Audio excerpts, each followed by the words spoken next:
오늘 사연은 이정숙 씨의 사연입니다. 사연 시작 전 구독과 좋아요 버튼 눌러주시면 사연의 재미가 2배가 된답니다. 오늘의 사연 시작하겠습니다. 안녕하세요. 저는 올해로 75살이 된 이정숙이라고 합니다. 지금은 시골에서 조용히 밭을 가꾸며 살고 있지만 한때 저는 누구보다도 패션을 사랑하고 디자인에 열정을 가졌던 사람이었습니다. 어릴 때부터 저는 옷을 유난히 좋아하는 아이였습니다. 동네 장터에 가면 사람들은 값싼 천으로 만든 흔한 옷을 입고 다녔지만 저는 그 중에서도 색감이 예쁜 옷, 독특한 무늬가 들어간 천을 유심히 바라보았습니다. 손으로 그 천을 만져보며 어떻게 하면 이 천을 더 아름답게 활용할 수 있을까 고민하곤 했습니다. 가난한 집안 형편 때문에 예쁜 옷을 사 입을 수는 없었지만 저는 집에 있는 낡은 천을 가져다가 직접 옷을 만들어 입었습니다. 어머니의 재봉틀을 빌려 처음으로 만든 치마는 서툴렀지만 마을 사람들은 깜짝 놀랐습니다. 이정숙, 내가 이걸 만들었다고? 어떻게 이런 디자인을 생각했어? 아이고, 시장에서 산 옷보다 훨씬 예쁘네. 그 말을 들은 저는 가슴이 두근거렸습니다. 단순히 예쁜 옷을 만드는 것이 아니라 사람들에게 감탄을 불러일으킬 수 있는 힘이 있다는 사실을 깨달았기 때문입니다. 그날부터 저는 더 깊이 옷을 연구하기 시작했습니다. 장터에 가서 다양한 원단을 손으로 만져보고 그 촉감을 기억해 두었습니다. 직접 실밥을 풀어 기존의 옷이 어떻게 만들어졌는지 분석했고 동네 양장점에서 몰래 서서 재단하는 모습을 지켜보며 바느질 기술을 익혔습니다. 부모님은 처음에는 저를 말렸습니다. 여자가 너무 배워서 뭐 하겠니? 그냥 시집이나 잘 가면 돼. 하지만 저는 결코 멈추지 않았습니다. 제가 서울의 미술대학에 진학한다고 했을 때 부모님은 한사코 반대했습니다. 디자이너는 무슨 그런 거 해봤자 밥도 못 먹고 산다. 여자가 공부해봤자 소용없어. 그냥 안정적인 직장 다니다가 시집 가면 되지. 하지만 저는 부모님의 반대를 무릅쓰고 어렵게 대학에 진학했습니다. 낮에는 학교에서 디자인을 공부하고 밤에는 아르바이트를 하며 생활비를 벌었습니다. 그렇게 고생하던 중 대학 졸업반 시절 운명 같은 기회가 찾아왔습니다. 국내 최대 패션 브랜드에서 주최하는 신진 디자이너 공모전. 저는 고민 끝에 대회에 출품할 의상을 직접 제작하기로 했습니다. 디자인부터 재단, 바느질까지 모든 과정을 제 손으로 직접 했고 밤을 새우며 옷을 만들었습니다. 그리고 대회 당일 저는 런웨이에 제 작품을 올렸습니다. 그때 심사위원들의 눈빛이 달라졌습니다. 이 학생 실력이 보통이 아닌데? 재단이 굉장히 정교하네요. 이건 단순한 학생 수준이 아니에요. 결국 저는 최우수상을 거머쥐었고 그 자리에서 대기업 패션 브랜드의 디렉터에게 스카우트 제안을 받았습니다. 처음 패션업계에 발을 들였을 때 저는 단순한 보조 디자이너로 시작했습니다. 하지만 제 실력은 빠르게 주목받기 시작했습니다. 당시 패션지에서는 저를 이렇게 소개했습니다. 섬세한 재단과 감각적인 디자인, 그리고 동양적인 우아함을 접목한 그녀의 작품은 기존의 트렌드를 뒤흔들었다. 이정숙 디자이너는 한국의 패션계를 이끌어갈 차세대 디자이너 중 한 명이다. 패션 잡지에 제 이름이 실릴 때마다 저는 가슴이 벅찼습니다.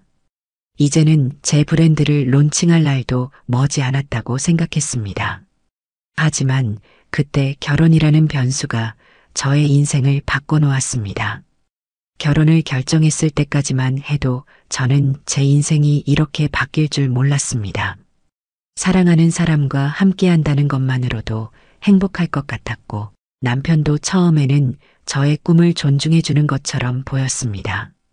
하지만 결혼식이 끝나고 본격적으로 시댁 생활이 시작되자마자 저는 곧바로 깨달았습니다.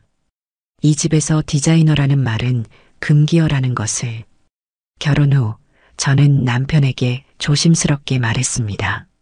나 결혼해도 계속 디자인 일을 하면 안 될까?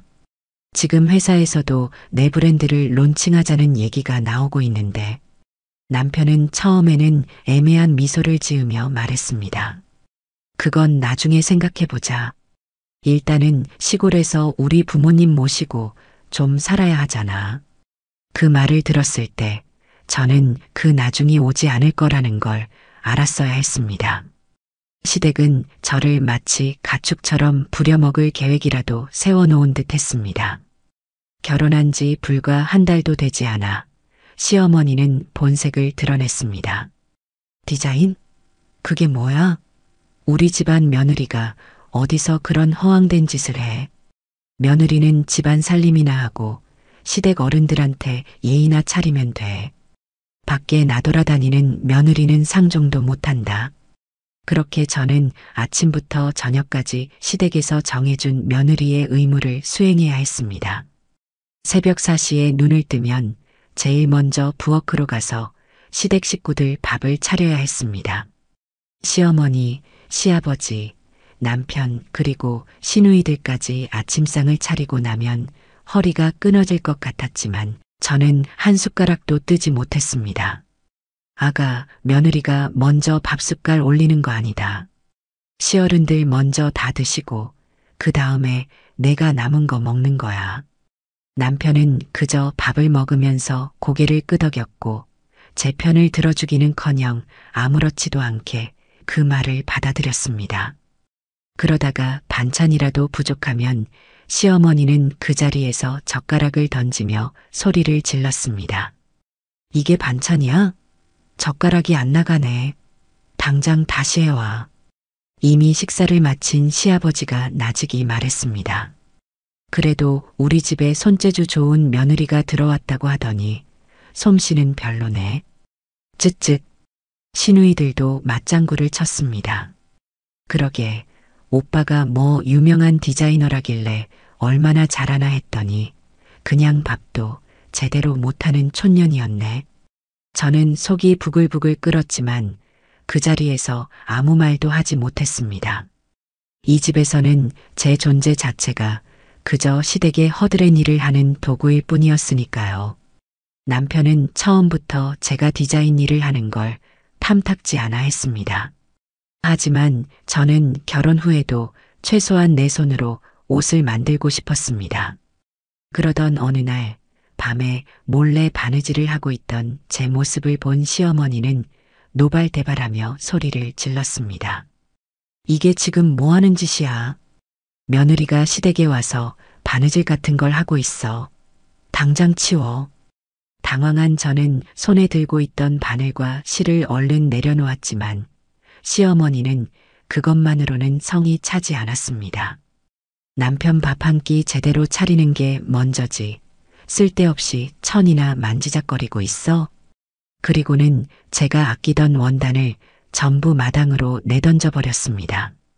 이딴 거 쓸데없는 짓 하는 시간에 시어른 발 씻겨드리는 게 훨씬 낫겠다. 제 인생에서 가장 소중한 것이 한순간에 쓰레기처럼 버려지는 것을 보고도 저는 아무 말도 할 수 없었습니다. 그날 밤 저는 베갯니들 적시며 속으로 다짐했습니다. 이 사람들에게는 내가 어떤 사람이었는지 말해봤자 소용이 없겠구나. 그러던 어느 날 저는 아이들에게 디자인을 가르쳐보고 싶다는 생각을 했습니다. 아들이 초등학생이 되었을 때 저는 조심스럽게 물었습니다. 우리 아이 미술학원이라도 보내는 게 어떨까요? 디자인 감각을 키우는 것도 중요하잖아요. 하지만 시어머니는 귀를 막으며 단칼에 거절했습니다. 쓸데없는 소리 하지 마라. 남자가 그림 그려서 어디 써먹어? 그냥 공부나 열심히 시켜서 판검사 만들 생각이나 해. 저는 속이 터졌습니다. 내가 사랑했던 일, 내 삶을 바친 디자인을 이 집에서는 이렇게 하찮게 여기는구나. 그런데 남편도 한술 더 떠서 말했습니다. 당신은 너무 배운 게 많아서 문제야. 그냥 여기서 살면서 밥하고 애들이나 잘 키우면 돼. 그 말을 들은 날 저는 깨달았습니다. 내가 평생을 바쳐 사랑했던 일은 이 집에서는 존재할 수도 없는 것이구나. 그렇게 저는 손에서 바늘과 실을 내려놓았습니다. 새벽부터 일어나 시댁 식구들 밥을 하고 논밭을 일구며 손이 거칠어졌습니다. 내가 디자인했던 옷을 입고 패션쇼, 런웨이를 거닐던 모델들의 모습은 더 이상 제 인생과 무관한 것이 되어버렸습니다. 그리고 세월이 흘러 아이들이 서울로 떠나고 남편이 세상을 떠난 후에도 저는 이곳에서 남겨졌습니다. 사람들은 저를 그저 평범한 시골 할머니라고 부릅니다. 하지만 나는 알고 있었습니다. 나는 한때 세계적인 무대에서 실력을 인정받았던 디자이너였다. 그리고 그 사실을 언젠가는 이들에게 보여줄 날이 올 것이다. 큰아들이 결혼을 한다고 며느리를 데려왔을 때 저는 속으로 기대를 했습니다. 내 아들이 드디어 가정을 이루었구나. 며느리도 예쁘고 똑똑한 사람 같으니 잘 지낼 수 있겠지. 하지만 첫 만남에서부터 저는 깨달았습니다. 이 며느리와 나는 전혀 다른 세상에 살고 있다는 것을. 어머님, 시골에서 이렇게 사시는 거 불편하지 않으세요? 며느리는 문턱을 넘어서자마자 주변을 둘러보더니 눈썹을 살짝 찡그렸습니다. 거실 한쪽에는 제가 직접 만든 이불과 손바느질한 방석들이 놓여 있었고 벽에는 오래된 나무 장식장이 자리하고 있었습니다. 며느리는 그것을 보더니 마치 오래된 골동품이라도 본 듯한 표정을 지었습니다. 어머님, 시골에서 이렇게 사시는 거 불편하지 않으세요? 그 말에 저는 순간 당황했습니다. 며느리는 애써 미소를 짓고 있었지만 그 눈빛에는 분명한 비웃음이 서려 있었습니다. 아파트에 사시면 더 편할 텐데요. 요즘은 다 아파트에서 살잖아요. 여기는 좀 옛날 느낌이 강하네요. 며느리는 집안 곳곳을 둘러보며 눈살을 찌푸렸습니다. 마치 시골 생활이란 한물간 삶의 방식이라도 되는 것처럼요.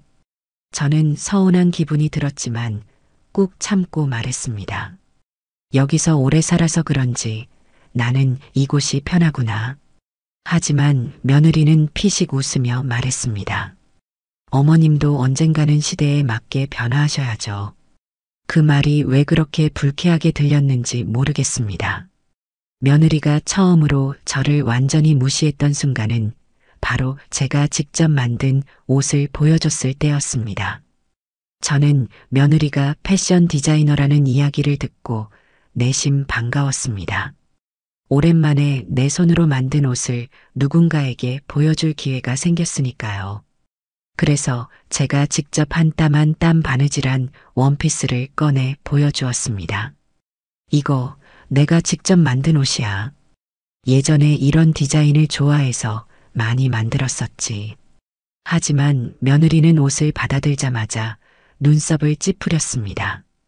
그리고는 마치 쓰다 남은 헝겊이라도 본 듯한 표정으로 한숨을 쉬었습니다. 어머님, 요즘은 이런 스타일 잘 안 입어요. 패턴도 너무 올드하고 핏도 좀 애매하네요. 요즘 트렌드는 이런 게 아니라 좀 더 심플하고 세련된 스타일이에요. 그 순간 저는 그 말을 듣고 속이 울컥했습니다. 그래도 직접 만든 거라 정성이 들어가 있잖니. 그러자 며느리는 피식 웃으며 옷을 돌려보다가 툭 던지듯 내려놓았습니다. 아휴, 요즘은 직접 옷 만들 시간도 없어요. 다 브랜드에서 나오는 거 사 입으면 되는데 왜 이렇게 불편하게 손으로 만들어요? 저는 그 말을 듣고 가슴이 철렁 내려앉았습니다. 내가 평생을 바쳐 사랑했던 일이 며느리에게는 그저 불편한 것이었구나. 며느리는 한 번도 저를 디자이너로 인정한 적이 없었습니다. 그녀에게 저는 그냥 시골에서 농사 짓는 할머니일 뿐이었죠. 어느 날 저는 한쪽 구석에서 오랜만에 바느질을 하고 있었습니다. 비록 시댁의 반대로 인해 디자인 일을 접긴 했지만 손에서 바늘과 실을 완전히 놓을 수는 없었습니다. 그래서 가끔씩 시간을 내서 손자들에게 줄 작은 옷이나 술을 놓으며 하루를 보냈습니다. 그런데 그날 며느리가 그 모습을 보더니 피식 웃으며 말했습니다. 어머님, 아직도 그런 거 직접 하세요? 요즘은 기계가 다 해줘요. 저런 건 이제 의미 없어요. 저는 순간 당황해서 며느리를 바라봤습니다. 그래도 손으로 하면 정성이 들어가고 더 따뜻한 느낌이 나잖아. 그러자 며느리는 고개를 절레절레 흔들었습니다. 아휴, 요즘 세상은 효율성이 중요해요. 감성에 의존하는 시대가 아니에요. 손바느질 같은 건 이제 그냥 취미죠. 패션업계에서 실무로 쓰진 않아요. 그 말을 듣는 순간 제 가슴이 철렁 내려앉았습니다. 제가 젊은 시절 바느질 하나하나에 혼을 담아 작품을 만들었던 그 시간들이 며느리에게는 그저 효율성이 떨어지는 구식 방식에 불과했던 것입니다. 그날 밤 저는 오래된 바느질 도구를 조용히 정리하며 생각했습니다. 그래, 이 아이는 내가 어떤 사람이었는지 전혀 모르겠지. 하지만 언젠가는 알게 될 거다. 내가 어떤 사람이었는지. 어느 날 며느리에게서 다급한 전화가 걸려왔습니다. 어머님, 요즘 잘 지내세요? 오랜만에 걸려온 전화였지만 며느리의 목소리는 영락없이 다급하고 초조해 보였습니다. 저는 속으로 생각했습니다. 이 아이가 갑자기 웬일로 안부 전화를 다 하네? 그런데 그 다음 말이 나오자마자 저는 한숨이 나올 뻔했습니다. 어머님, 이번 주말에 서울에 좀 올라오실 수 있으세요? 무슨 일인데? 사실 제가 요즘 회사에서 정말 중요한 프로젝트를 맡았거든요. 이번 디자인 공모전에서 좋은 성과를 내야 승진도 확정될 것 같아요. 그런데 요즘 너무 바빠서 애들 봐줄 사람이 없어요. 어머님이 좀 와서 손주들 돌봐주시면 좋을 것 같아요. 그 말을 듣자마자 속이 부글부글 끓었습니다. 아니, 그동안은 손주 보러 오란 소리 한마디도 안 하더니 본인이 바쁘니까 내가 필요해진 건가? 게다가 부탁하는 말투도 너무나 건조하고 당연하다는 듯 했습니다. 어머님도 서울에 올라오셔서 손주들이랑 시간 보내시면 좋잖아요. 어차피 시골에서 혼자 계시는 것보단 낫지 않겠어요? 속에서 불덩이가 올라왔지만 저는 꾹 참았습니다. 꼭 가야 하니? 아휴, 제가 진짜 너무 바빠서 그래요. 애들 학원도 데려다 줘야 하고 집안일도 해야 하고 정신이 하나도 없어요. 어머님이 오셔서 좀 도와주시면 저야 정말 감사하죠. 고맙다는 말은 했지만 진심이 전혀 느껴지지 않았습니다. 저는 사실 올라가고 싶지 않았습니다. 그동안 며느리에게 무시당하며 살아왔고 그녀가 저를 진정으로 필요로 해서 부르는 것도 아니라는 걸 알고 있었습니다. 그저 손주를 돌봐줄 가정부가 필요할 뿐이었습니다. 하지만 손주들이 보고 싶었습니다. 그래서 결국 저는 무거운 짐을 챙기고 서울로 향했습니다. 서울 집에 도착하자마자 며느리는 급하게 가방을 들고 나갈 준비를 하며 저를 맞았습니다. 어머님 오시느라 고생 많으셨어요. 짐은 방에 두시면 되고요. 전 지금 나가봐야 해서 애들 학원 스케줄은 여기 적어놨어요. 그러면서 테이블 위에 빼곡하게 적힌 일정표를 놓았습니다. 큰애는 수학학원 5시, 영어 과외 7시, 둘째는 태권도 학원 4시, 피아노 학원 6시. 저녁은 알아서 해주시고 애들 숙제도 좀 봐주세요. 요즘 애들 학원 많아서 정신없거든요. 저는 종이를 보고 멍해졌습니다. 이걸 다 내가 해야 하는 거니? 네. 아, 네, 당연하죠. 어머님이 오신 이유가 그거잖아요. 그 말에 순간 머리가 띵했습니다. 그렇구나. 나는 단순히 손주를 보고 싶은 할머니가 아니라 가사 도우미로 불려온 거였구나. 하지만 더 어이가 없는 건 이 모든 일을 하는 게 당연하다는 듯한 며느리의 태도였습니다. 그럼 전 회사에서 바빠서 가볼게요. 저녁 늦게 들어올 거니까 애들 챙겨주세요. 그렇게 며느리는 인사도 제대로 하지 않고 휙 나가버렸습니다. 저는 그날부터 손주 픽업, 학원 샌딩, 온갖 집안일까지 도맡아야 했습니다. 설거지, 청소, 빨래까지 하루 종일 손에서 일을 놓을 틈이 없었습니다. 심지어 저녁을 차려주면 며느리는 돌아와서 음식을 보며 한숨을 내쉬었습니다. 어머님, 요즘은 이런 한식 위주로 안 먹어요. 애들 입맛이 유럽식이라 파스타나 샐러드를 더 좋아하는데. 그러더니 아이들에게 말했습니다. 얘들아, 그냥 간단하게 햄버거나 시켜 먹을래? 그 말을 들은 순간 가슴이 철렁 내려앉았습니다. 내가 하루 종일 고생해서 만든 음식이 무시당하는 기분. 하지만 저는 애써 참았습니다. 그렇게 저는 매일 집안일과 손주 돌보기에 치여 살았습니다. 그런데 며칠 후부터는 며느리의 표정이 점점 어두워지기 시작했습니다. 하루는 퇴근해서 돌아오더니 소파에 털썩 주저앉아 한숨을 내쉬었습니다. 아유, 미치겠네. 진짜 어떻게 해야 하지?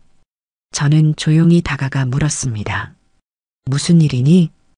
공모전 마감이 얼마 안 남았는데 디자인이 안 풀려요. 아이디어가 떠오르질 않아요. 그래. 상사도 계속 구박하고 요즘 트렌드랑 안 맞다고 하고 진짜 미칠 것 같아요. 그렇게 말하더니 그녀는 노트북을 열고 그동안 작업했던 디자인 시안을 보여주었습니다. 그런데 나는 한눈에 알 수 있었습니다. 이 디자인은 뭔가 부족하다는 것을. 트렌드만 따라가려다 보니 개성이 없었고 색감도 조화롭지 않았습니다. 며느리는 머리를 감싸쥐며 절망적인 표정을 지었습니다. 요즘 디자인 시장은 너무 빠르게 변해서 따라잡기가 힘들어요. 우리 브랜드의 이미지에 맞으면서도 독창적인 디자인을 해야 하는데 영감이 떠오르지 않아. 그 모습을 지켜보던 저는 조용히 그녀를 바라보았습니다. 내가 이 바닥에서 뛰던 시절, 디자인이 막힐 때 어떻게 풀어야 하는지 누구보다도 잘 알고 있었습니다. 그래서 저는 조심스럽게 입을 열었습니다. 내가 도와줄까? 그러자 며느리는 피식 웃으며 고개를 저었습니다. 어머님, 죄송한데 이건 단순한 옛날 옷 만드는 게 아니에요. 패션 트렌드 분석, 소비자 니즈 반영, 브랜드 이미지까지 고려해야 하는 작업이에요. 그냥 옛날식 바느질이나 하는 거랑은 차원이 다르다고요. 그 순간 내가 어떤 사람이었는지도 모르면서 무시하는 며느리의 태도가 너무나도 우스웠습니다. 그래서 저는 아무 말 없이 조용히 미소만 지었습니다. 그날 밤 며느리는 깊은 한숨을 내쉬며 노트북을 덮었습니다. 방 안은 적막했고 며느리는 머리를 감싸 쥔 채 한참을 앉아 있었습니다. 회사에서는 연일 압박이 들어오고 공모전 마감이 가까워지면서 점점 더 초조해지는 게 눈에 보였습니다. 하지만 며느리가 아무리 머리를 싸매고 고민해도 디자인은 제자리 걸음이었고 계속해서 상사의 혹평만 듣고 있었습니다. 그 모습을 보며 한 가지 확신이 들었습니다. 단순한 슬럼프가 아니었습니다. 며느리는 트렌드를 따라가려다 보니 개성을 잃었고 결국 방향을 잡지 못하는 상태였습니다. 디자인이라는 것은 단순히 유행을 반영하는 것이 아니라 자신만의 감각과 철학이 들어가야 하는 법입니다. 하지만 며느리는 그걸 깨닫지 못하고 있었고 조급함 속에서 똑같은 실수를 반복하며 스스로를 더 몰아세우고 있었습니다. 조용히 자리에서 일어나 방 한구석에 놓여있던 낡은 바느질 상자를 꺼냈습니다. 몇십 년 동안 손도 대지 않았던 물건이었지만 그 안에는 여전히 제가 사랑했던 것들이 고스란히 남아 있었습니다. 오래된 가위, 재단자, 색색의 실과 바늘, 그리고 한때 제 삶의 전부였던 디자인 스케치북까지. 손끝으로 조심스럽게 실을 집어들고 천을 펼쳤습니다. 순간 손에 익숙한 감각이 다시 살아나는 듯 했습니다. 바늘이 천을 뚫고 지나가는 느낌, 실이 촘촘하게 엮이며 원단 위에 하나의 선을 만들어가는 과정. 몇십 년을 쉬었어도 이 손끝의 감각만큼은 사라지지 않았습니다. 마치 어제도 이 작업을 했던 것처럼 손이 자연스럽게 움직였습니다. 머릿속에서 하나의 그림이 떠올랐습니다. 현대적인 감각 속에서도 전통적인 요소를 살린 디자인. 며느리는 계속해서 트렌드를 따라가려 하고 있었지만 그렇기 때문에 개성이 없고 흔한 디자인만 나오고 있었습니다. 하지만 기본을 잊은 채 트렌드만 좇으면 디자인이 흔들릴 수밖에 없습니다. 그래서 기존의 패턴이 아닌 좀 더 구조적이고 유려한 곡선을 살린 디자인을 만들기로 했습니다.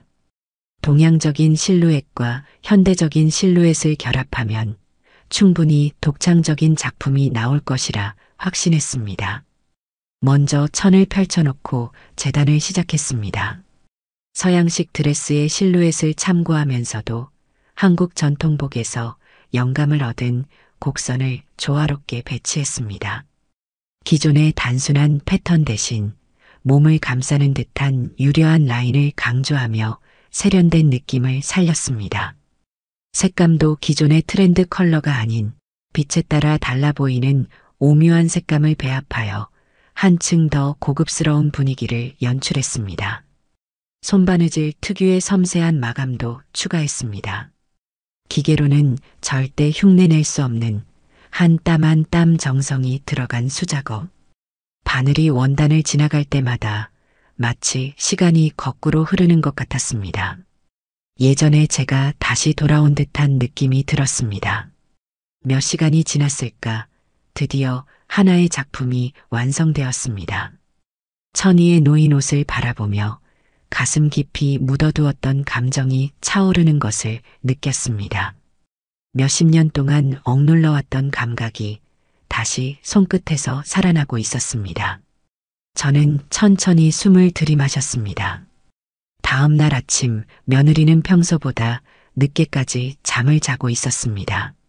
전날 늦은 밤까지 공모전 디자인 때문에 머리를 싸매고 있었으니 피곤할 법도 했습니다. 저는 평소처럼 조용히 아침을 준비한 후 거실에 마련해둔 작업 공간으로 향했습니다. 새벽까지 손수 만든 옷이 테이블 위에 고요히 놓여 있었습니다. 빛이 들어오자 옷의 색감이 한층 더 우아하게 빛났습니다. 실루엣은 고급스럽고 부드러웠고 세세한 디테일까지 완벽하게 마감되어 있었습니다. 잠시 후 며느리가 부스스한 얼굴로 거실로 나왔습니다. 손으로 머리를 쓸어 넘기며 하품을 하던 며느리는 테이블 위에 놓인 옷을 보고 그대로 굳어버렸습니다. 이게 뭐죠? 그녀는 처음에는 믿기지 않는다는 듯 눈을 깜빡이며 옷을 바라봤습니다. 그러다 천천히 다가와 손으로 원단을 만져보더니 눈이 점점 커졌습니다. 이거 제가 어제 작업한 건 아닌데? 입술을 약간 깨물고 조심스럽게 옷을 들어 올린 며느리는 재봉선을 살펴보다가 갑자기 놀란 듯 소리를 냈습니다. 이게 손바느질이라고요? 당황한 표정으로 옷을 이리저리 살펴보던 며느리는 원단의 주름 처리와 섬세한 바느질 마감을 확인하고는 차츰 얼굴이 창백해지기 시작했습니다. 말도 안 돼, 이렇게 정교한 바느질이 손으로 가능하다고? 그녀의 손끝이 옷의 실루엣을 따라가며 멈췄습니다.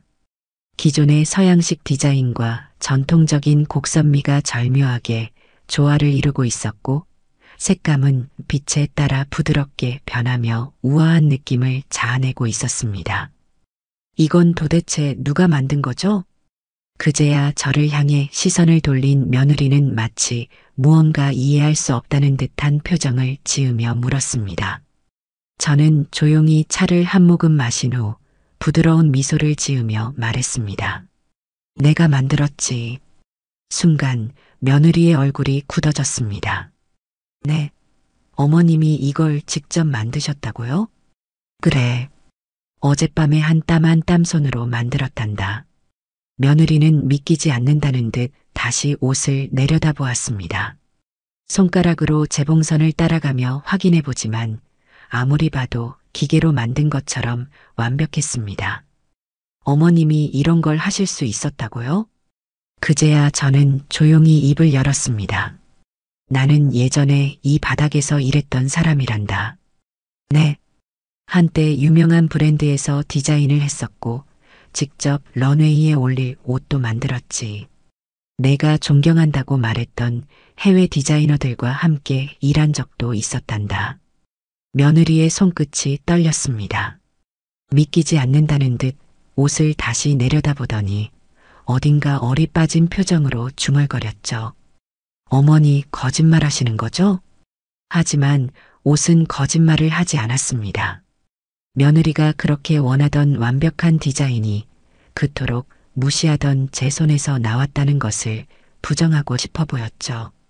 그 순간 며느리의 얼굴에는 혼란과 당혹스러움이 뒤섞인 복잡한 감정이 스쳐 지나갔습니다. 며느리는 여전히 혼란스러운 표정으로 손에 들고 있는 옷을 바라보고 있었습니다. 기계로 만든 것처럼 완벽한 재봉선, 실루엣을 고려한 정교한 재단, 그리고 색감까지 모든 것이 세련되게 조화를 이루고 있었습니다. 며느리는 여러 번 손가락으로 원단을 만져보며 다시 확인했지만 도저히 믿기지 않는다는 얼굴이었습니다. 어머님이 정말 이걸 직접 만드신 거예요? 그렇게 묻는 며느리의 목소리는 흔들리고 있었습니다. 저는 조용히 고개를 끄덕이며 천천히 입을 열었습니다. 그래. 어젯밤에 한 땀 한 땀 손으로 만들었지. 며느리는 다시 한번 옷을 바라보았습니다. 아무래도 믿을 수 없다는 듯 계속해서 세세한 부분을 확인하고 있었습니다. 하지만 손으로 만지고 보고 확인할수록 점점 더 놀라는 기색이 역력해졌습니다. 바느질부터 이 세련미 넘치는 디자인까지 믿을 수가 없어요. 저는 부드러운 미소를 지으며 천천히 며느리 앞으로 다가가 말했습니다. 이런 느낌이면 어때? 현대적인 감각에 전통적인 디테일을 넣어서 클래식하지만 세련되게 보이도록 했어. 그 순간 며느리는 눈을 크게 뜨며 저를 쳐다보았습니다. 마치 어떻게 이런 생각을 했냐는 표정이었습니다. 이 패턴 곡선이 굉장히 유려하네요. 최근 유럽에서도 이런 실루엣이 트렌드로 떠오르고 있는데 며느리는 계속해서 옷을 이리저리 살펴보며 중얼거렸습니다.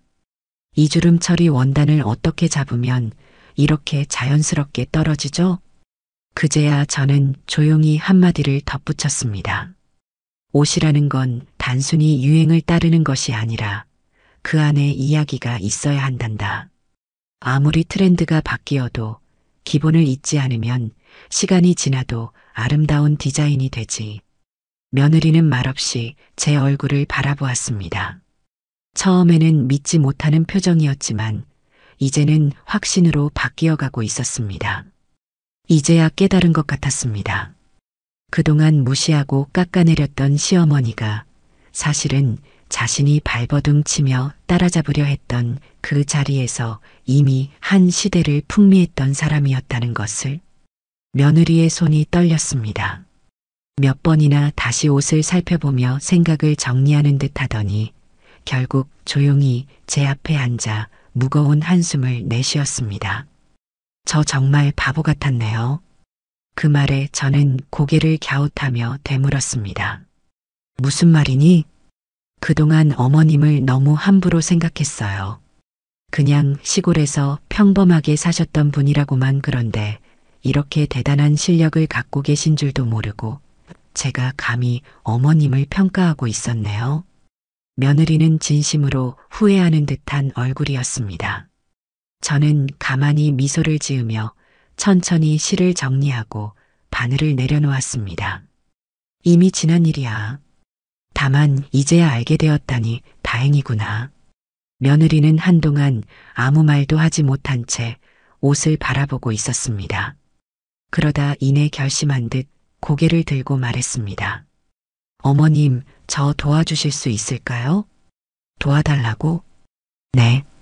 이번 공모전에서 뭔가 특별한 걸 보여줘야 하는데 솔직히 제 실력만으로는 한계가 보여요. 어머님이 같이 도와주신다면 정말 제대로 된 작품을 만들 수 있을 것 같아요. 그제야 저는 작게 웃으며 천천히 고개를 끄덕였습니다. 그래, 어디 한번 해보자꾸나. 그렇게 저는 며느리와 함께 공모전 출품작을 완성해 나갔습니다. 며느리는 기존의 패턴에서 벗어나 색다른 디자인을 시도하기 시작했고, 저는 그 과정에서 패턴을 잡아주고 원단을 재단하며 섬세한 디테일을 더했습니다. 그렇게 며칠이 지나고 우리는 마침내 완벽한 한 벌의 옷을 만들어냈습니다. 완성된 작품을 바라보며 며느리는 감탄한 듯 중얼거렸습니다. 이건 진짜 예술이네요. 저는 조용히 그 옷을 바라보며 오랜만에 다시 느껴지는 설렘을 음미했습니다. 그래, 옷이라는 건 단순한 천조각이 아니라 한 사람의 삶과 이야기가 담기는 거란다. 그리고 이 옷은 저와 며느리가 함께 만든 새로운 이야기의 시작이었습니다. 공모전 당일 며느리는 긴장된 얼굴로 행사장에 도착했습니다. 심사위원들의 눈길이 예리하게 움직이는 가운데 참가자들의 작품이 하나둘씩 무대 위로 올라갔습니다. 며느리는 손끝을 가볍게 쥐었다 폈다 하며 심호흡을 했습니다. 저도 그런 며느리의 모습을 조용히 지켜보며 기다렸습니다. 드디어 며느리의 작품이 공개되는 순간 행사장 안은 한순간에 술렁였습니다.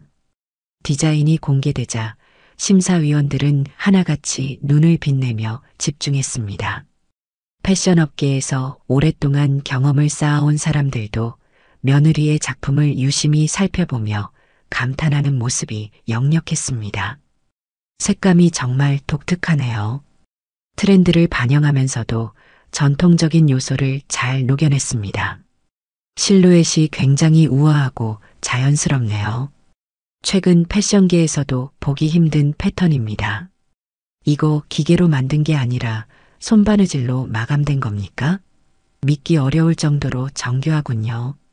패션업계의 주요 관계자들까지 앞다투어 며느리의 작품을 칭찬하기 시작했습니다. 그녀는 연신 놀란 표정으로 심사위원들의 평가를 들으며 입술을 꼭 깨물었습니다. 마침내 심사위원장이 결과를 발표하는 순간 공모전장 안은 긴장으로 가득 찼습니다.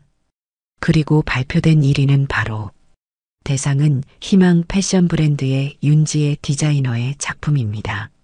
며느리는 자신이 호명되자 순간적으로 굳어버렸습니다. 그러다 곧 천천히 자리에서 일어나 무대 위로 걸어나갔습니다. 그녀의 손끝이 살짝 떨리는 게 보였습니다. 상을 받아들면서도 실감이 나지 않는 듯한 표정이었습니다. 심사위원장이 며느리에게 마이크를 건넸습니다. 이번 디자인은 굉장히 인상적이었습니다. 어떤 영감을 받고 작업하셨습니까? 잠시 머뭇거리던 며느리는 곧 차분한 목소리로 말했습니다. 솔직히 말씀드리면 저는 이번 공모전을 준비하면서 큰 벽에 부딪혔습니다. 제 스스로의 한계를 절감하고 방향을 잃어버리기도 했습니다. 하지만 저에게 귀중한 가르침을 주신 분 덕분에 새로운 시각으로 디자인을 바라볼 수 있었습니다. 그 순간 며느리는 제 쪽을 바라보았습니다. 저를 도와주신 분은 저희 어머님이십니다. 저에게 디자인의 본질이 무엇인지 다시 한번 일깨워 주셨습니다. 장내가 조용해졌습니다. 그리고 곧 웅성거리는 소리가 들려왔습니다. 어머님이요? 그럼 이 작품을 함께 만드셨다는 건가? 사람들은 놀란 눈으로 저를 바라보았습니다. 저는 조용히 미소를 지으며 고개를 끄덕였습니다. 그 순간 심사위원장이 며느리에게 말을 건넸습니다. 그렇다면 어머님을 무대 위로 모셔도 될까요? 주변 사람들이 박수를 치기 시작했고 며느리는 저를 향해 조심스럽게 손짓했습니다. 저는 천천히 자리에서 일어나 무대 위로 향했습니다. 그제야 며느리는 제 손을 꼭 잡고 말했습니다. 어머님 정말 감사합니다. 그녀의 눈가가 살짝 붉어져 있었습니다. 그 순간 저는 조용히 며느리의 손을 토닥이며 부드럽게 말했습니다. 고생했구나. 축하한다. 그날 며느리는 공모전에서 대상을 받으며 당당히 인정받았습니다. 그리고 저는 다시 한번 깨달았습니다. 진정한 재능은 세월이 지나도 사라지지 않는다는 것을요. 공모전이 끝난 후 집으로 돌아온 며느리는 저를 마주보며 한동안 아무 말도 하지 못했습니다.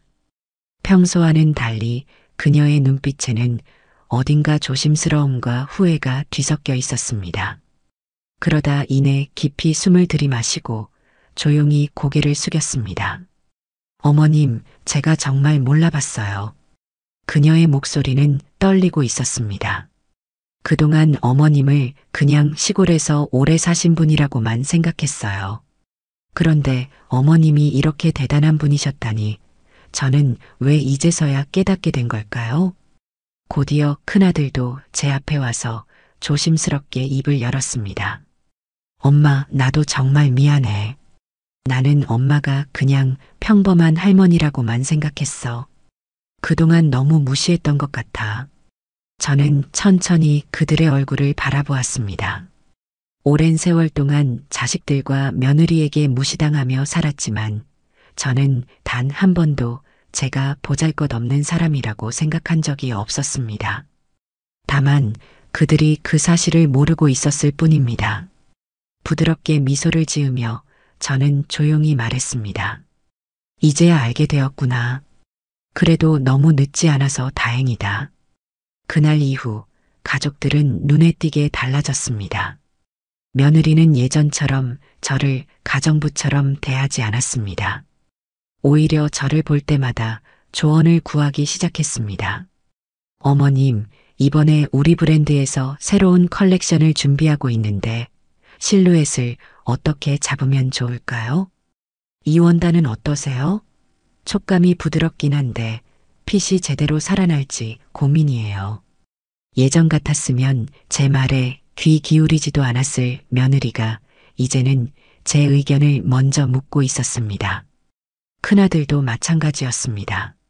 엄마, 예전에 그렇게 대단한 사람이었다면 왜 우리한테 말씀 안 하셨어? 저는 빙긋이 웃으며 대답했습니다. 말하지 않은 게 아니라 너희가 묻지 않았던 거란다.